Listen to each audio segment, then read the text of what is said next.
रहमतुल्लाहि। ठीक मेरा क्वेश्चन है कि मेरे बच्चे को कहीं मालूम पड़ा है कि चेस खेल सकते हैं। मुझे लगा था कि वो हराम है। तो अब वही मुझे आपसे पूछना था कि क्या हाँ, ये बोल दीजिए कि खेल नहीं सकते खेलना हैं है। हराम? जिन्हें ने उसको बोल दीजिए कि नहीं खेलना है, आराम है। असल में ये कुछ वेबसाइट्स हैं जिस पे जी हाँ। ओपिनियन लिखा है जी हाँ। कि जी खेल हाँ। सकते हैं, हराम नहीं है, एज जी। लॉन्ग एज डिविएट नहीं करता है आपको आपकी सलाह से और ये वो। हम्म। तो उसी का। जी हाँ, तो वो जो है सिर्फ उसका एक हिस्सा ले लेते हैं कि खेल सकते हैं। और हकीकत यही है कि जब आप उसको करते हैं तो लाजमी तौर पर वो चीज़ होती है कि आपके जो अपने फ़राइज़ हैं, आपकी ड्यूटीज़ हैं, उससे आप गाफिल हो जाते हैं। क्योंकि जब आप उसमें खेल में मगन हो जाते हैं ना, तो उसको छोड़ करके फिर आपका दिल नहीं चाहता कि आप जाएं। और ख़ास तरीके से जो उसके लास्ट मोमेंट होते हैं और उसी वक्त अजान हो जाए तो नहीं, पूरा करके ही जाएंगे, ये करेंगे वो करेंगे, दूसरी चीज़ें होती हैं उसके अंदर। ये तो एक बात हो गई। उसके अलावा भी सही राय उसके बारे में यही है कि नहीं खेल सकते। ओपिनियन जो है ना लोगों के, तो उसमें सही बात यही है कि नहीं। ये मेरे ख्याल में आप वो शतरंज वगैरह जो होते हैं उसी के बारे में सवाल है शायद आपका ये। हाँ जी, चेस। हाँ, वही जो शतरंज जिसमें वो गोटियां होती हैं। हाँ, वही ना, चलते रहते हैं उसको। जी वही है सर। हाँ, तो वो शतरंज। नहीं जी। खेल सकते जी वो हाँ उसको। जी शेफ, वही। इसमें जो उसका जो है ना, ये जो पुराने जमाने से इसको जुए में खेलते आए हैं लोग।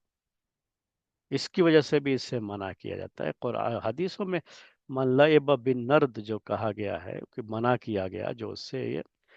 तो ये जो चेस जो आप कह रहे हैं या शतरंज जो कहा जाता है, ये सब भी उसी की शक्ल है असल, जिससे मना किया गया उसी की शक्ल है। कुछ ऐसी चीजें होती हैं जिसको जुए में नहीं खेलते हैं। हम बगैर जुए के खेल रहे हैं, घर में बच्चे बगैर जुए के खेलेंगे, ठीक है, लेकिन बाहर की दुनिया में उससे जुए की में खेला जाता हो, तो कल को बच्चा माहिर हो गया तो सोचेगा चलो भाई अच्छा है, मैं जीत करके इसमें अच्छा कुछ कर सकता हूँ। क्रिकेट अच्छा खेलना शुरू कर दिया तो क्या करेगा, बाद में ख्याल नहीं आएगा कि चलो भाई हम भी आईपीएल में अपना नाम डाल देते हैं, अच्छी खासी कमाई हो जाएगी। तो ख्याल तो आएगा ना बाद में, जब आदमी जो है उसमें माहिर हो जाएगा ना, तो ख्याल आएगा ये। तो आगे चल करके ये हराम की तरफ ले जाने वाली चीजें होती हैं। तो इसीलिए इसको पूरे तरीके से मना कर दिया जाता है कि आप इसको खेलें ही ना। जब खेलेंगे ना इस तरह की चीज होगी। मैं एक दो मिसालें देता हूँ ये आपको, जो है कि वो जो है लोग जब ढूंढते हैं वेबसाइट वगैरह में, तो उसमें जो पूरी बातें रहती है तो वो नहीं हो, जो जिसमें सिर्फ जायज होने की बात रहती है उतनी ले लेते हैं। तो अब जायज होने वाली बात में अब आपको जो है एक दो मिसाल देता हूँ। मेरे सामने ये चीज हुई है असल। एक साहब थे, तो वो टीवी पर मैच देख रहे थे, क्रिकेट का मैच। वो था बहरहाल दो मुल्कों के दरमियान, मैं नाम नहीं लेता। तो अब वो बिल्कुल लास्ट मोमेंट है, आखिर के, और उसी में हार जीत का। अजान हो गई थी, अब बिल्कुल जमात खड़ी हो रही है।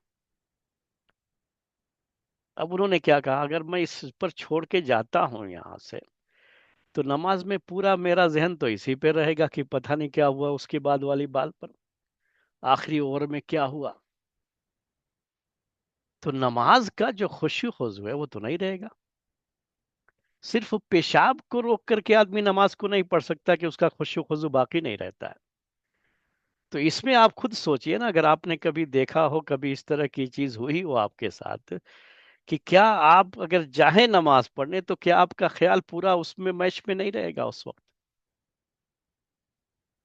और जो इस तरह की चीजें होती हैं तो लास्ट मोमेंट में इस तरह की चीजें आ जाती हैं। जब आप खेलते रहेंगे ना, तो अब लास्ट लास्ट बिल्कुल हार जीत के करीब आ रहे हैं, तो क्या होगा इसमें। अब वो आपको ये कि नहीं, पहले इसको मुकम्मल कर लेते हैं गेम, तब नमाज पढ़ेंगे। कभी बच्चों का दिल जब ज्यादा लग जाता है इस चीजों में, इसीलिए मैंने कहा कि बच्चे को आप मना ही कर दीजिए। और जब ज्यादा दिल लग जाता है ना बच्चे का इसमें, तो पढ़ाई की तरफ से भी तवज्जो कम हो जाती है। फिर जो उनकी ड्यूटीज हैं, उनके होमवर्क्स वगैरह हैं, उस पर भी असर पड़ता है। पड़ती हैं ये चीजें अब। और बच्चे को हमारे जो है कुछ कार्टून वगैरह की आदत पड़ गई थी वो देखने को। तो अब एग्जाम के दिनों में भी, सुबह में भी, अब एग्जाम देने जाना है तो वो क्या है, वो जो नाश्ता कर रहा है या खाना खा रहा है तो वो कुछ ना कुछ इस तरह की चीजें देख कर, तो उस टाइम पर भी वो छोड़ने के लिए तैयार नहीं था। फिर उसको आदत पड़ गई थी, तो बड़ी मुश्किल हुई बाद में उसको छुड़ाने के लिए। तो कुछ चीजें आपको ठीक है फिर नफ्स से ही कोई कह भी दे कि जायज नहीं, जायज है, जबकि आपकी ड्यूटी और आपके जो वाजिबात हैं, फराइज हैं, उससे गाफिल ना करें, लेकिन ये चीजें गाफिल करती हैं, इसीलिए इसको लहव कहा जाता है अरबी जबान में, कि आपको आपके असल काम से ये गाफिल कर देती। जी। जज़ाकल्लाह खैर शेख।